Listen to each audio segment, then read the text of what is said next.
Hello, my dearest friends. I'm Kaya Mari from Heart to Heart, and this is the second Heart to Heart talk. I have a beautiful guest today, Zahra Lalani from Guidance by That. Would you like to introduce yourself a bit, Zahra? Hi, I'm Zahra, Guidance by Z. Thank you so much for having me. I'm so excited to be a part of this series of videos that you're doing, and I think it's so important that we are having these conversations and sharing them because we have such great conversations together. So I have a page called Guidance by Z, and I talk about all kinds of things on that page, anything from ascension symptoms to conscious parenting to relationships to healing. I'm an intuitive counselor, healer, reader. I do tarot cards, and it's hard to say what I do. It's just I love what I get to do. I can say you're an amazing being, a wonderful woman, and I had some sessions by you, readings, really powerful, helping, deeply helping, guiding, really amazing. And I announced this Heart to Heart talk was at the end of the last one, and I said we will talk about conscious parenting, but we decided we would change the subject. We had a little chat before, and there are other things on. And we will talk about healing in different forms, our own healing, or how we see healing. And I can say by myself that I'm in some deep processes of healing by myself at the moment. Like I think a lot of people, there's a lot coming up at the moment. The energies. As there always is. Yes. I had some time, I thought, though, okay, July will be intense and then it will become quieter. And I stopped that because it's at the moment, it's really, really It's very intense. Yeah, please. It's very intense because, as we are all going through our own individual processes, we're energetically supporting the collective as it's going through its own individual process. And, we kind of dip down, we gather a few more buddies and we pull them up, and then we dip back down, we gather a few more buddies, and we lift them up. And it's like right now, the world is in the midst of a pandemic, and it's just, it's a I feel like it's an umbrella term for something so much bigger. I think there's so much more being healed in individual lives as well as, large global systems, everything from social services to relationship paradigms to the entertainment industry to, economy to parenting, like everything, education, everything at this point in time is going through the biggest tower moment in the history of mankind. And it's scary, but it's the best thing ever. I feel like we've all kind of gone through our own processes and we've experienced what those tower moments are like. And so we're not afraid of them. So we just keep cycling through and we're just uplifting, because as we're energetically healing, we're supporting collectively the process for everyone as well. And the more of us doing it, the more of us are uplifting the collective. And it's a really heavy blanket to carry. So we all have to do our part with it. Yeah, I can say by myself, I have some moments I'm frightened about my own processes, and I go anyway. So this is what's really clear, that it's one time you are activated, you're on this path. Even when you maybe be in resistance for some times, you can't stop anymore. This is my feeling. I don't know how you feel that. Yeah. I think that this whole process for me has been a tremendous test of faith. I think when I'm in the most, in the darkest of moments, in the most despair, in my terror of whatever I'm going through, and it feels like it's life or death, and death seems more imminent than light and life, those are the moments where faith has escaped me. And in the moments where I feel like renewed and I feel motivated and empowered to persevere, that's when my faith is the strongest. Mm-hmm. And it's not in a religious sense, but it's truly in, a faith in the goodness of this process, and the faith that everything is going to be okay. And it's not all doom and gloom. And we don't, there's just every single thing that we've ever come through has been faith or no faith. And faith always wins out. But we don't want to believe that because we're just so ego and so human. And, it makes sense. Absolutely. But this is what you told about the ego. This is sometimes for me so, I can see the higher level, the soul level, the benefit, and for what this certain experience, what is really painful on a human level, is good. And I can lose this point of view really quickly again, and then being the human being miserable, stepping in victimhood also from time to time. Why? Again, all this. And this is a big challenge, I think, to really come back. I don't say stay, because I don't stay. I don't know how you can manage this. But to come back again, to see the bigger picture, the soul perspective, and the gift in the challenges, the obstacles, the tests. You're so right on. You're so right on. It's like you get there and then you're like, it's like that meme of the goldfish in the fishbowl. He's swimming around and it's like, I know the meaning of life. Wait, yeah. What was I thinking? But it's like when you're building a tunnel for when you're building like a subway tunnel, you dig the hole, but it's not reinforced, and so rubble falls and it fills up the hole again. Then you have to dig out pull out more dirt and then keep digging, and then it's clear, and then all of a sudden rubble falls because the walls haven't been reinforced in that tunnel. And so that's when your faith kind of flickers in and out in the process. And I mean, it's completely human for us, because we are nothing but a pile of rubble, and we're trying to burrow a hole through our body to connect with the source, right? And so the more we do that, the more our faith falls, and we have a cave in, and all the rubble falls and we can't see, and then we have to dig it out again. It's like a practice. We keep practicing digging up all that dirt and putting up concrete to make the tunnel stronger. Like, that's a practice. This is why it's called a spiritual practice. This is why it's called a self-mastery practice. We're practicing to keep finding our faith, because we don't always have our faith. We are human, and we do have these moments of, why me?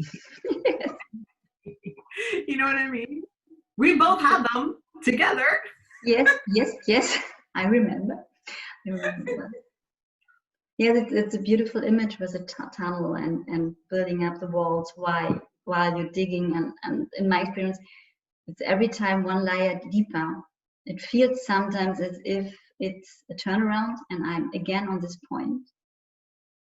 But for me, it's more like a spiral. It's becoming tighter or deeper and deeper every time, another level.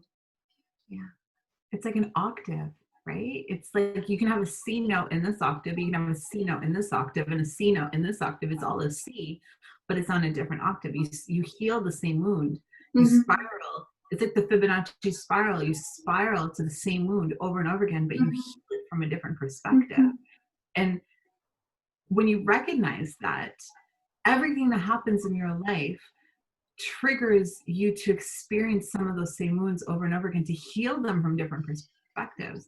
And it's just, I'm sorry, I'm going to run with this, because we were going to talk about conscious parenting in this video, and then we decided not to.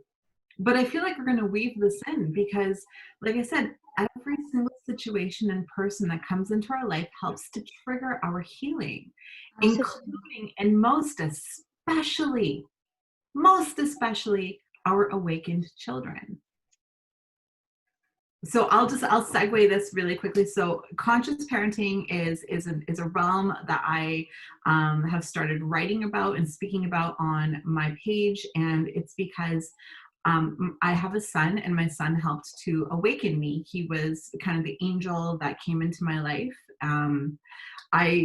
The day that I got pregnant, I didn't realize I'd gotten pregnant, but the day that I got pregnant was the day that I had a vision of his face. Like I saw him, I knew him. The day that the moment he was created, I saw him. And he really triggered my entire existence upon his arrival. And, when I was carrying him and when he was born, he triggered kind of Kundalini. He triggered a lot of my awakening, from all of my ascension symptoms to all of my, like ringing ears, heart palpitations, like anxiety attacks, all that stuff, which I truly believe was postpartum anxiety and postpartum depression. Mm-hmm. It was actually my awakening process. I see that so clearly now, but back then I didn't, because I had no faith. I was all in fear.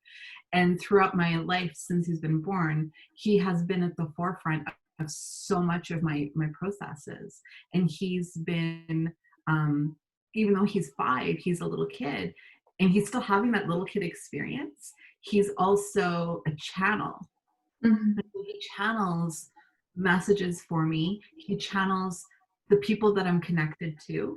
And so, whomever that I've been connected to in the past, whether it's a romantic partner or otherwise, he channels messages from them. He can connect to them in dream space. And he also channels me. And so he mirrors back to me some of the darkest things about me in the moments, and then he triggers them back at me. Like he speaks my insecurities to me, he triggers me, but then at the same time he heals me and he loves me, and everything that he does is a part of the process of my own awakening, part of my healing. And like, he's just one of the many people that have come into my life to assist in that process, but he's probably the most meaningful. And I think that we met through like the divine partnership journey. And we always said that like our divine twin partner, whatever, was like our catalyst. But there's other people too that are divine partners on this journey of healing. And I found beautiful that you come back to your child and really to be open, whatever will show up. And we have talked about this because I find it's such an important topic to speak about. The child is coming in your life, and for sure this child has chosen you. You have chosen this child on a soul level to make certain experiences. And as you said, for me, it's every relationship, a friendship, and I think romantic relationships are, beside children, parent relationships, are the most powerful connections to trigger us. Yeah. And as I said to you, we had a little chat before that I'm struggling still to let my ex-partner go. And this is my ego for sure. And I had today a revelation what is one layer deeper. And this is the little child in me who wants to save the world, who wants to heal everybody, who wanted to heal her mother, and who wants still to heal him and can't accept to let him go without healing him.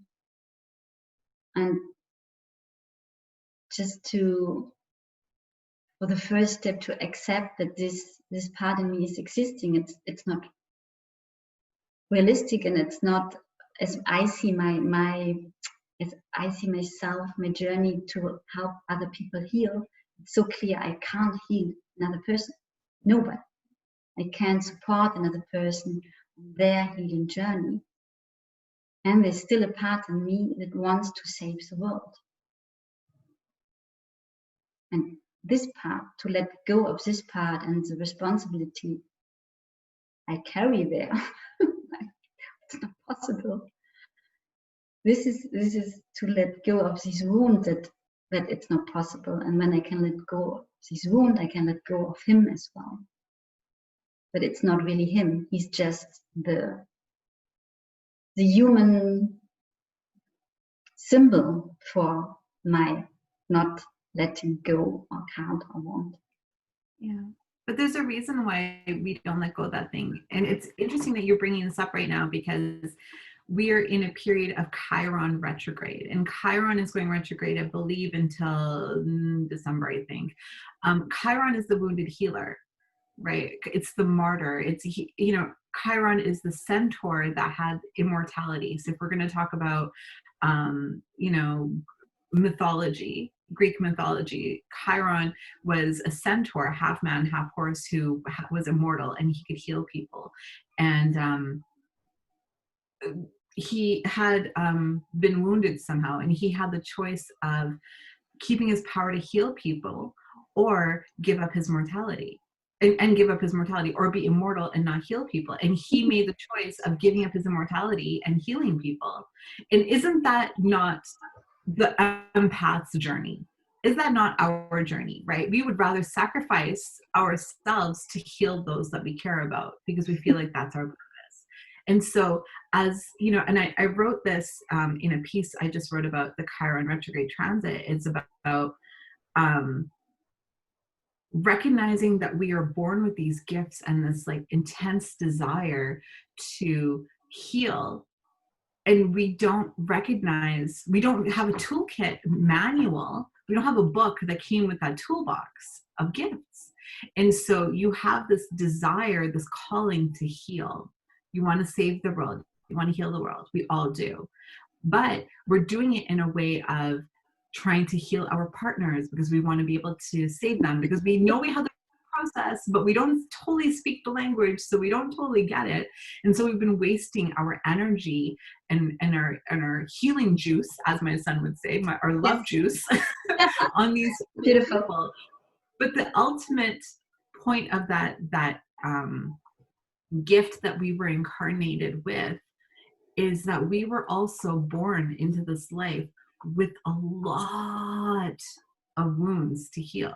Yes. We were born with these wounds. We were born with these like ancestral wounds, these wounds from our past lives in our soul, and with these gifts. And we were ultimately supposed to heal ourselves and save our world first, and then step into our role of healing the world and saving the world, not from a perspective of I'm going to save you and then you're going to be with me forever. Jazz hands, let's make babies. You know, it's not like that, because that creates an imbalance. And so if there is anything that is, I feel like this transit is really going to be bringing that to light, opportunities where we may see, I feel like we're going to be presented with opportunities now to potentially step into healing a partner, and then making the choice not to. Yes. And to recognize that that's a test. Nope, not going to save you, not going to heal you. I'm going to go do me. I'm going to love you, and I'm going to cheer you on while you go heal yourself. But I'm not doing that again, because this is how we've consistently run away from ourselves, is because we've been running towards healing and saving other people, whether it's romantic, whether it's friends. And we've seen all those relationships fucking collapse around us. Sorry for cussing, but we've seen all of this collapse around us. People that we've invested money and time in who've left us, friends who've, you know, unfriended us or blocked us for whatever reason, divine intervention ripping relationships apart because we were doing it wrong. So. Absolutely, and I totally agree with you. and this point of distracting ourselves by seemingly wanting to heal the other one, for sure that the other one can then love us, and we don't have to feel our wound of abandonment or rejection or whatever. So instead of healing our wound first and attracting then people who are ready to make a commitment. Yeah. I find myself in this a lot, and being more and more aware how much time I spend even in my head with other people and not with myself. Mm-hmm. And as we have this talents to tune in, to feel in, to have a look what's happening there, we can get seemingly answers of our questions if they still love us or not, or what's going on and what struggle they are. it's so easy to distract ourselves and go away from ourselves and our own healing. And at the end, when I go further, every person who heals him or herself is part of the healing of the world. Yeah, exactly. To trust in that as well. Exactly. This whole transit is happening in the sign of Aries. Aries is the first house. It's the house of the self. It's the house of your identity, your self, right?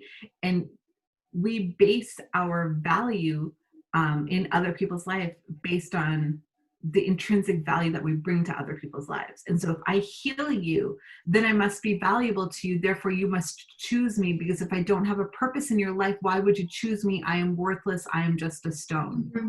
That is not true. We are worthy of being loved as we are, just for the character of who we are, for the glow that we shine and the love that we share to ourselves. Mm-hmm. That is what makes us valuable to other people, is the inspiration of loving, inspiration we give other people, and the permission that we give other people to love and heal themselves by loving and healing ourselves, by being that inspiration, by being that beacon. But we don't realize that. We believe that because we have such broken, wounded self-esteem. Mm-hmm. We're born into it. Plus we have our whole lives as being outcasts because we're different, because we're empath, because whatever.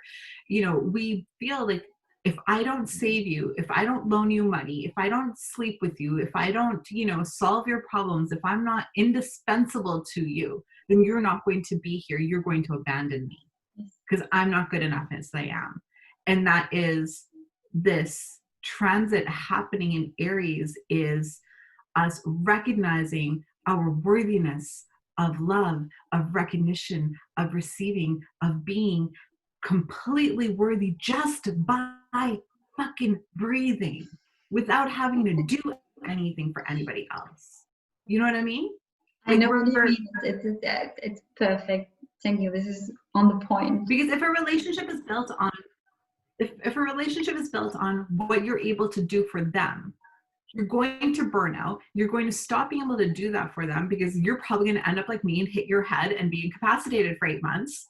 Right? All of a sudden now you can't serve someone else's needs. Now you need to serve your own. You no longer bring that value to the table. They've gotten used to you over giving, and then that stops. Well, then that relationship falls apart because it was built on a false ground. And it wasn't codependency. 100%. Totally. So everybody in the relation is dependent on the validation of the other one. Mm-hmm. And in a huge state of not having enough, wanting more from the other one, because when you don't give yourself the love you deserve, you are dependent on others, but you can't hold it. Even when they give it to you, you can't take it in, because there must something wrong with them when they love you, when you don't love yourself. There's something. What's the problem with this person? We can heal that, maybe. What's wrong with you? Why do you like me? Yes. Like, nobody likes. I haven't done anything for you. Why do you like me? Yeah. But I think that that's such a shift in the paradigm of relationships, and what we're going towards is like, I'm noticing more and more people who are having very different styles of relationships that are truly divine and higher level love and unconditional love, without needing to have that person there with them, without needing that person to cohabitate, without needing that person to help pay your bills, without needing to, always bring that person as your date to a dinner party. Like it's very independent, and it's where we're going, of like becoming really strong and solid in ourselves, rooted in our beingness and our connection to source and to the earth and to living our purpose. And this is our focus, and we don't need someone to complete us. We want someone there to enjoy, to share with, but not to save and not to be saved without any kind of obligations, which I think is interesting. I'm seeing more like polyamorous relationships or long distance relationships, and very fluid relationships forming now that are on a completely different level, which is for everybody.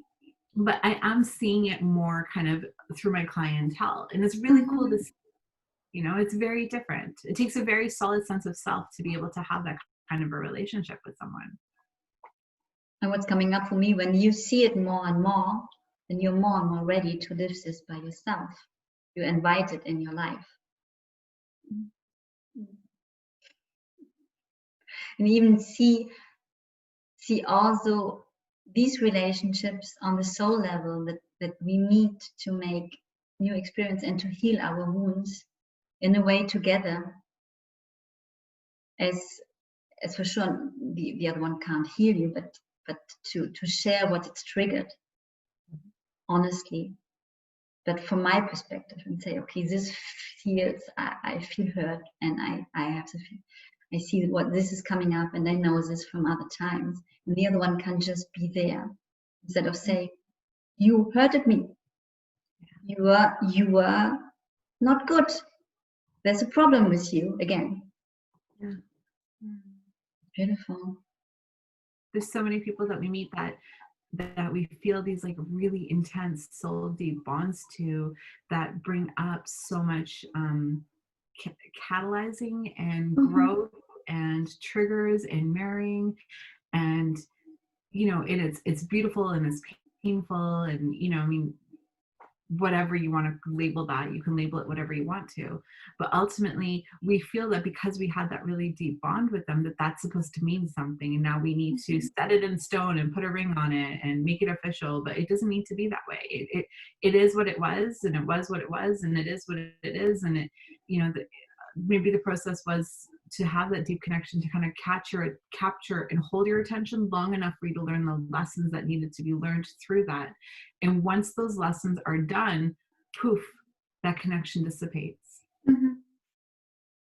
So if there is still something that is, keeping you, I don't want to say stuck, but tethered to a person or a situation, then there's still something there to be examined or to be worked through. And that lessons or the contract that was signed by the two souls to come together for whatever those lessons are, hasn't been completed yet.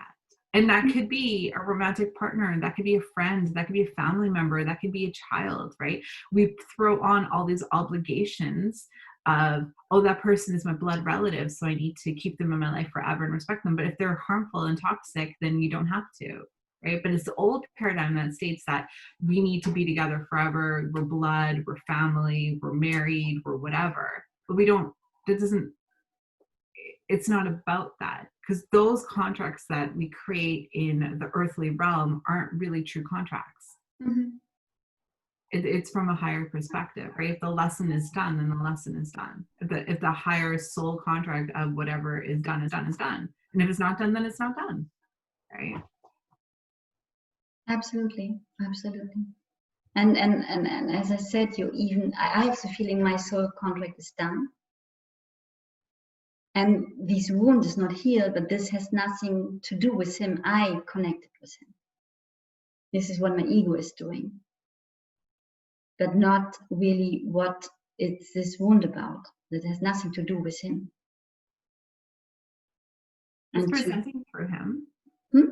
It's presenting to you through your connection to him, it within your beingness, but it is ultimately yours to heal. And that's something that you work through in your own time.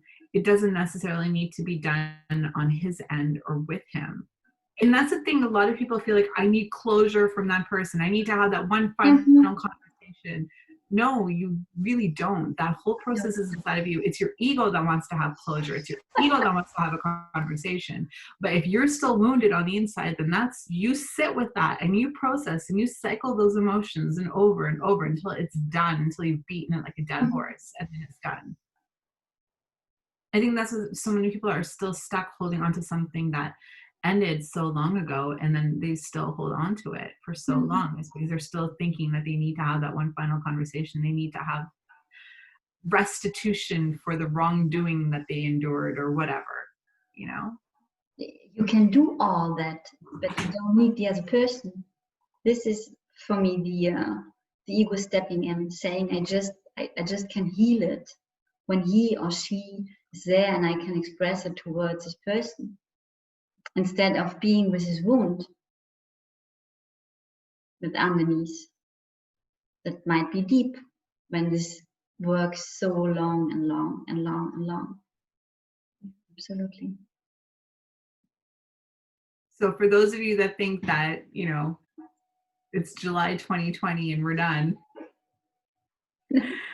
we're still going to be seeing more of this. We're still going to be seeing more ego tests and more wounds and you know, especially as Chiron continues its retrograde. I've got Chiron and Aries in my chart. You have Chiron and Aries. Happy. So acceleration. It's a big one for you. Hmm? But you're supported. Yeah, thank you. I thank you, Sarah. I just said I would like to have this talk 30 minutes. We come to an end. I enjoyed it a lot. I hope you too. Do you want to say something at the end? Do you want to, I don't know, give our people watching something on the way? One thing that I say in all of my posts, or at least I try to say in all of my posts, is all is well. And I want to reiterate that. And so if I can say one statement to kind of close this off, is all is well. Whatever you're going through, whatever you're seeing, whatever is external to you, whatever's internal to you, whatever fears you have, whatever, all is well. Just keep repeating all is well. You know, you don't need to pick up a Bible. You don't need to pick up a Quran. You don't need to light a candle. You don't need to do any of this like woo-woo. You know, just all is well. Just stay in that centered, all is well, and just like trust whatever process that you're going through, because all is well. Thank you. That's beautiful. That's amazing. And thank you very much. I hope you have enjoyed this little talk. I don't, as I said, I have always an idea what about I would like to talk with my guests, and my experience with the first 3 episodes is it changed every time, so I will not any longer announce that. Having a look what's on, talking about that. And I wish you all the best, all is well. And send you love. Bye.